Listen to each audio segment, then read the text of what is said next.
During National Preparedness Month, we are kicking off a month-long campaign talking to various emergency managers, fire chiefs, and disaster relief people from across the North Georgia region so that we can get to you as viewers the best information of how all of that process works behind the scenes. Joining me now to talk about all of the work in Spalding County being done is Polk, the fire chief for Spalding County and also head of all the emergency management that is happening within the county as well. Thank you for joining me today, Glenn. Thank you for the opportunity. So first, let's start off with this. For those who are not familiar, can you tell me more about Spalding County, some of the cities and areas within the town that a lot of the population is highest concentrated? Right. Spalding County is 201 square miles. And we have within Spalding County, we have the city of Griffin and the city of Orchard Hill. And how many years have you actually been involved in Spalding County within fire and also emergency management? It's been a long time. I started as a volunteer firefighter right out of high school and while I was in college. And so it's hard to believe I was almost 38 years ago. So this has been the heartbeat of your life for almost four This, decades. this has been my whole life, and I've been very blessed. So then you've probably seen a lot of different events, a lot of hurricanes through the year, a lot of tornado outbreaks through the year. You know, we think of most recently, of course, back in January of 2023, the EF3 long track tornado that tore through part of the heart of Griffin. Talk to me about that event in particular, when you knew, okay, this thing is headed towards our county, getting the word out to your residents, and of course, in the aftermath, coordinating with everybody throughout the county to make sure everyone was okay. Yeah, definitely. January 12th of 23 was a devastating time for our community. That day we had been monitoring all of the situation from all of our sources, and a lot of the prep work beforehand really benefited us with our team being in place. Just a phone call notification to let them know we were getting busy with calls for service, and so we wanted to just have everybody in one place, make sure they were well taken care of, and then we could get to work for our community. Having notifications early on so people could get information as they needed it from warnings or watches was vital, and trying to just make sure people had the information they needed to take care of themselves and their families should help be able to get there. And so that was, not just a one-day recovery. That takes weeks and months for everyone to fully recover. I remember being down there 1 year later with meteorologist in charge Keith Stellman from the Weather Service. We were walking along one of those streets that had a couple of houses flattened. And I remember one of the stories resonated with me. There was a resident who went in his bathtub. He didn't have a basement. It was on a concrete slab. He was in that bathtub, and the bathtub got picked up and flung into the trees behind his house. And he walked away unscathed. When you hear stories like that and stories of survival in storms, what comes to your mind? Just all the efforts that we try to do beforehand. Um, it's vital. It's vital to have planning and preparedness always at the forefront of anything we do. We're, definitely not immune from serious situations here in Griffin and Spalding, and so we want to be as prepared as we can be. And we have a new mantra that preparedness is our best defense.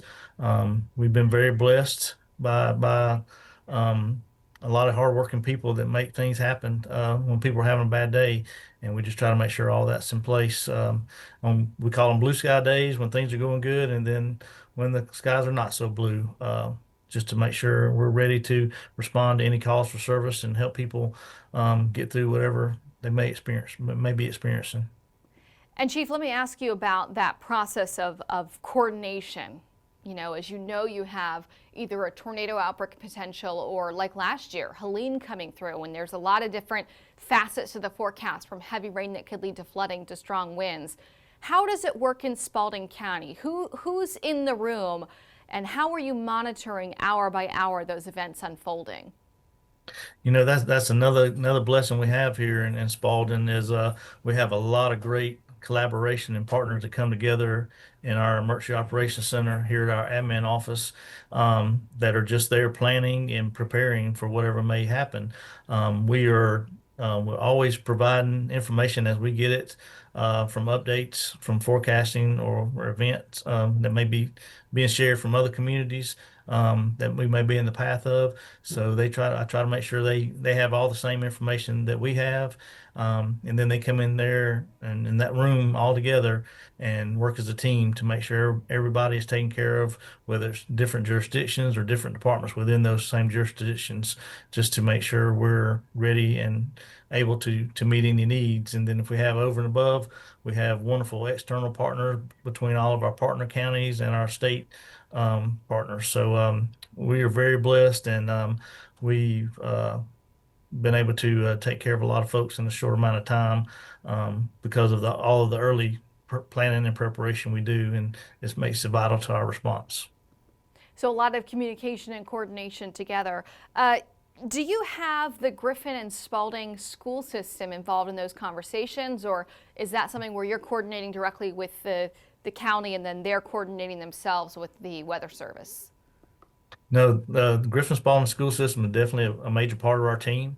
In fact, we had during the tornadoes in 23, that was a hand-in-hand collaboration of taking care of those students that were in the midst of the storm event and trying to reunify them with their families. So yeah, definitely great partners with the school system, and we do a lot of collaboration with them as well on an ongoing basis.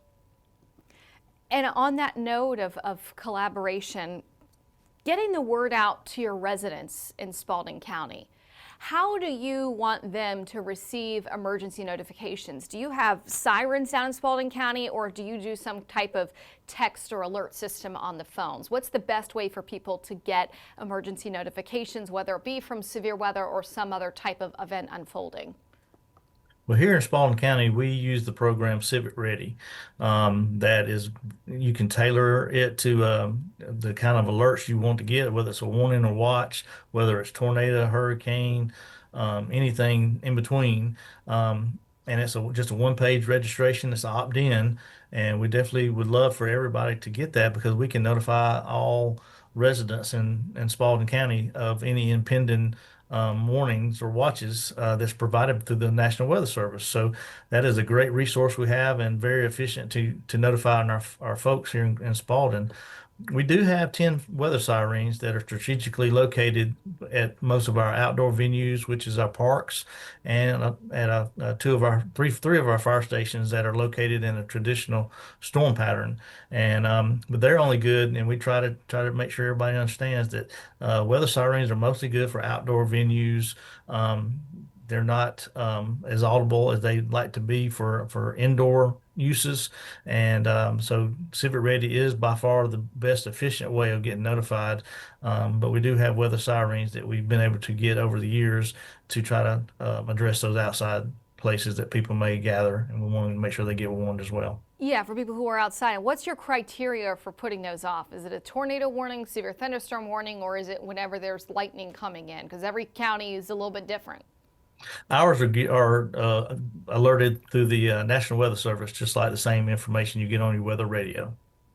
Okay, so like a no weather radio going off, if there's a warning of some sort, that's going to get triggered and put those off. That's right.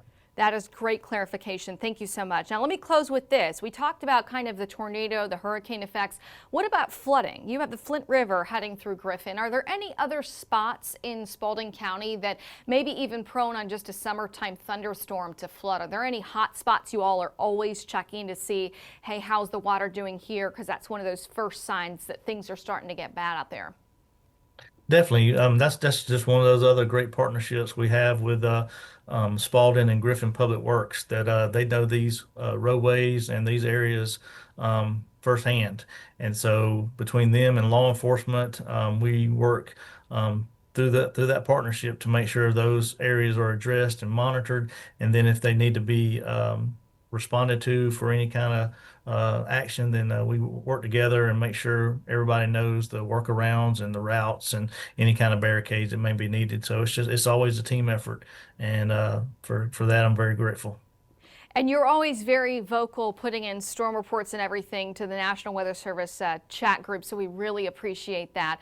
What's your message for National Preparedness Month to the residents of Spalding County? What do you want them to take away from it and what they should be prepared for moving forward? Preparedness is vital, and the more we see on an everyday basis, we're definitely not immune here in Spalding County, and you can see that just by seeing the news and what other communities are being faced with every day. So just being prepared, and knowing that we're here to help you in any kind of preparedness, and then and also in the unfortunate event if we needed to respond, we'll be right there with you as well. But anything we can do beforehand to make it as easy as a process as possible to make sure you're taken care for, or your family, or your friends, neighborhood, whatever it may be, anything we can do beforehand to make any kind of response easier and better for everybody is best what we want to do.